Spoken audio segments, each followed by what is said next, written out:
اللہ رب العزت اس کے حالات کو ٹھیک کر دیتے ہیں۔ دوسری بات، جو شخص اپنی آخرت کو سنوار لیتا ہے اللہ تعالیٰ اس کی دنیا کو سنوار دیتے ہیں۔ ہم پھر الٹے چاہتے ہیں کہ پہلے دنیا سنورے پھر ہم آخرت سنواریں گے، یہاں پھر ہم غلطی کرتے ہیں، دن رات دنیا سنوارنے میں لگے ہوئے ہیں، پزل بنی ہوئی ہے، ایک حصہ جوڑتے ہیں تو دوسرا ٹوٹتا ہے، وہ توڑتے ہیں تو پہلا ٹوٹتا ہے، ہر بندہ لگا ہوا ہے اسی کوشش میں۔ تو اللہ رب العزت کے ہاں ترتیب یہ ہے۔ اس کی مثال اگر دیکھنی ہو، صحابہ رضی اللہ عنہ کی مبارک زندگیوں کو دیکھیے، انہوں نے اپنی آخرت کو سنوارا، اللہ نے اس کے نتیجے میں ان کی دنیا کو سنوار دیا۔ بات کیا تھی کہ نہ کیسر و کسرا سے دبے، چند وہ لوگ کے اونٹوں کے چرانے والے، اور جن کو کافور پہ ہوتا تھا نمک کا دھوکا، بن گئے دنیا کی تقدیر بدلنے والے۔ انہوں نے اپنی آخرت کو سنوارا، اللہ نے دنیا سنواری۔ کیسے؟ اطمینان، اتنا اطمینان کہ یمن سے جوان عورت چلتی ہے اور مدینہ طیبہ پہنچتی ہے، اور پورے راستے میں کوئی اس کی طرف آنکھ اٹھا کر دیکھنے والا نہیں ہوتا۔ اللہ نے مال و دولت کے اتنے ڈھیر عطا کیے تھے، انس رضی اللہ عنہ کہتے ہیں کہ میں لکڑی کاٹنے والے کلہاڑے سے سونے کی اینٹوں کو توڑا کرتا تھا۔ اب لکڑی کے کلہاڑے سے جو سونا ٹوٹے گا وہ تولوں میں اور گراموں میں تو نہیں نہ ہو سکتا۔ اللہ نے اتنی دولت ان کے قدموں میں ڈال دی تھی۔ بچہ پیدا ہوتا تھا، اس کا روزینہ متعین تھا۔ سیدنا عمر رضی اللہ عنہ نے ایک رات دیکھا، ایک عورت چھوٹے سے بچے کو روٹی کا ٹکڑا کھلانے کی کوشش کر رہی ہے، بچہ رو رہا ہے۔ پوچھا کیوں کر رہی ہو؟ کہنے لگی کہ امیر المومنین نے قانون بنایا ہوا ہے کہ جب بچہ دودھ چھوڑے گا پھر ہم بیت المال سے روزینہ متعین کریں گے، تو میں کوشش کر رہی ہوں۔ عمر رضی اللہ عنہ آئے، بہت روئے۔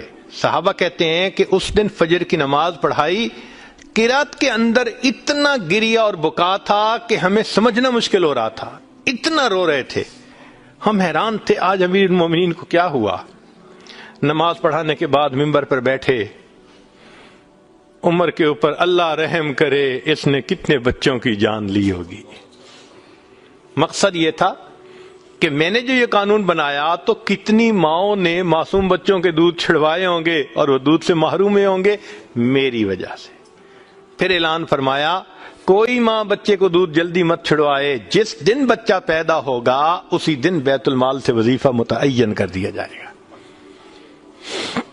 آج سے 1400 سال پہلے ہے۔ تو انہوں نے اپنی آخرت کو سنوارا، رب کریم نے اس کے بدلے ان کی دنیا کو سنوار دیا۔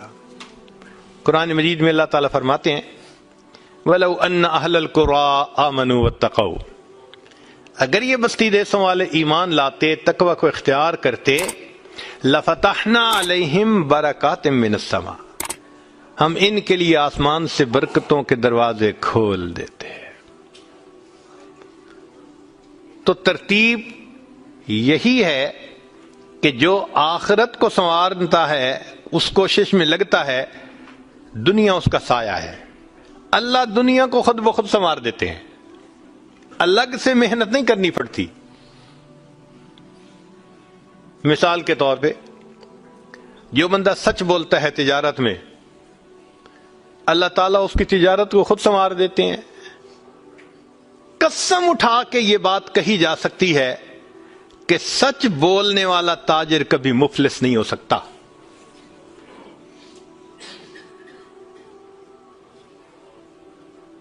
پاسبل ہی نہیں کہ سچ کی بنیاد ہو اور اس میں برکت نہ ہو۔